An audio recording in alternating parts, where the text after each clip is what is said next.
The Swedish county councils and regions procure simple surgical instruments such as scissors, retractors, and forceps for the Swedish healthcare sector.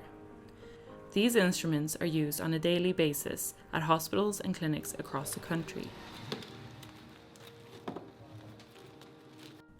A large portion of these instruments are manufactured in the city of Sialkot in northeastern Pakistan. Over 1,000 companies are engaged in this industry, an industry that produces 150 million pieces every year. Almost 95% of the products are exported globally and arrive in Sweden through companies acting as middlemen.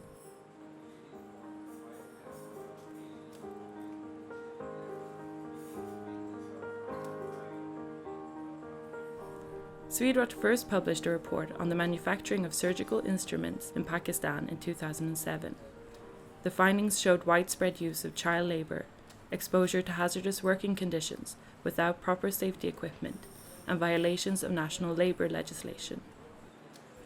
The report prompted the county councils into action. Vårt nationella arbete började ju egentligen 2007 i de stora landstingen och regionerna, Stockholms läns landsting, Region Skåne och Västra Götalandregionen. Man tog fram en gemensam uppförandekod och sen 2010 så samarbetar då samtliga landsting i detta arbete. Och det finns stora samordningsfördelar att göra det genom att vi kan samfinansiera revisioner och dela resultat.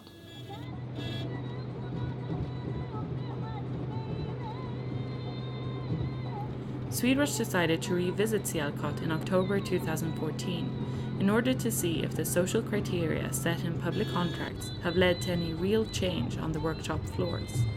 With the help of Sialkot Javed at the NGO BRIC, we went to several factories and workshops supplying Sweden. It was 2006 when Swedwatch came here in Pakistan to check working conditions in surgical instruments making. When we started to look into the vendors' workshops and home-based units and factories, and it was worse that time, that small children were working in the workshops and then nobody was caring and no health and safety issues. We saw that a little bit change has come, and I think that there were some improvements, but the improvements were only with those suppliers whom we've been keeping in touch and whom we've been trying to motivate that you should develop the situation. The supply chain of surgical instruments consists of several tiers before reaching the end users in hospitals and clinics. Subcontractors are used on demand to meet production requirements. The manufacturing process is labor intensive, and the majority of production is still manual. Overall, the factories visited and their subcontractors showed clear improvements from previous studies. Preventing child labour was a priority. Workers were now paid above the minimum wage and did not work excessive overtime. साढ़े तनख्वाह कोई मसला नहीं बनता 7 तरीक ਨੂੰ हर तनख्वाह मिलती बल्कि अगर कोई छुट्टी वगैरह आ गई तो एक दिन पहला तो हम तनख्वाह दे देते मतलब तो कोई मसला जिंदगी होया ही नहीं करे नहीं वैसे अल्लाह ताला की मेहरबानी है साढ़े माल अच्छे नहीं बंदा पे आखे लेकिन बाज़ का कोई चांस बन ही जाता है कोई प्रॉब्लम कोई छुट्टी आ जाती है या कोई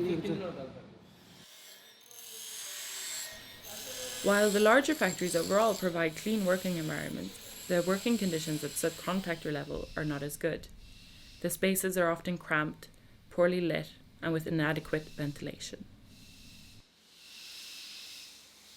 Lack of proper health and safety measures is still a major concern in the industry. The noise levels in the grinding rooms are deafening, and the workers don't have ear defenders. Some use their own earphones instead. There were also missing safety guards for the machines, and workers handling chemicals only had cotton gloves and a cotton face mask.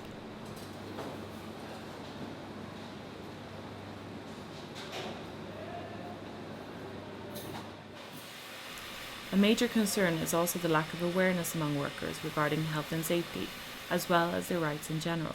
In fact, they have no education on this. They have no awareness on labor rights, on unions. And that's it. I think this is the bigger part of the problem, that they have not awareness. Swedwatch also went to workshops producing for other markets for buyers not setting social criteria. We wanted to know, is there a difference at all? It did not take long for us to find children as young as 7 in the workshops. A large portion of the industry still consists of these workshops, where workers are paid piece rate, where children operate dangerous machinery, and where health and safety standards are non-existent. Despite improvements, the manufacturing industry in Pakistan is still a high-risk industry.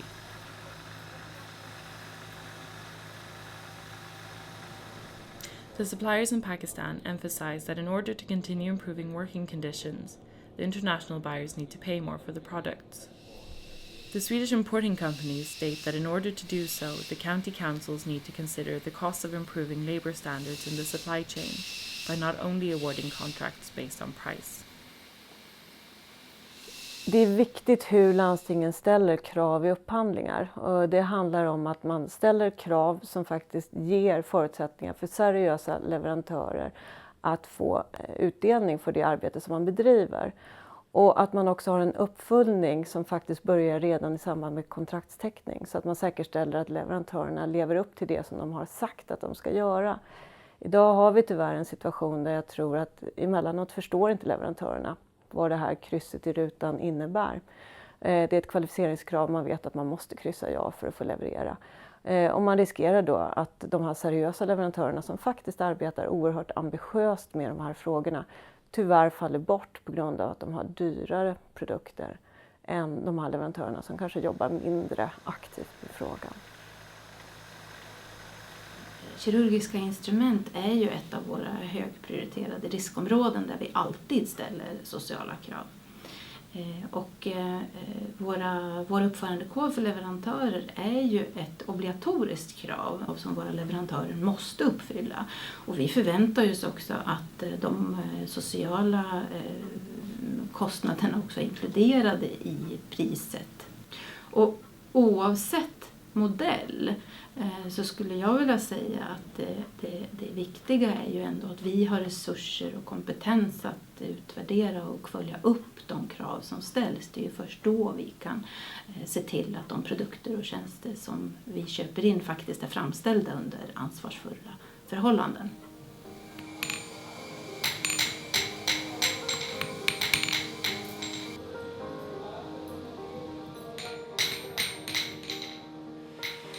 The study in Pakistan shows that social criteria in public procurement have tangible effects in producing countries, though limited in scope due to the issue of pricing. Suppliers need to be prepared for the increased costs and pay a fair share to the manufacturers, while contracting authorities should promote suppliers who are able to demonstrate commitment to the respect of human rights. Despite welcome improvements, there is still work to be done to ensure the protection of labour rights in the industry. Health and safety standards, along with worker awareness, needs to be raised, and unions and collective bargaining also need strengthening. The public sector has an opportunity to use its significant spending power to improve the lives of workers around the world. Guaranteeing ethical trade of procured goods and services will help reduce poverty, improve the working environment for workers, and empower local people and communities in source nations.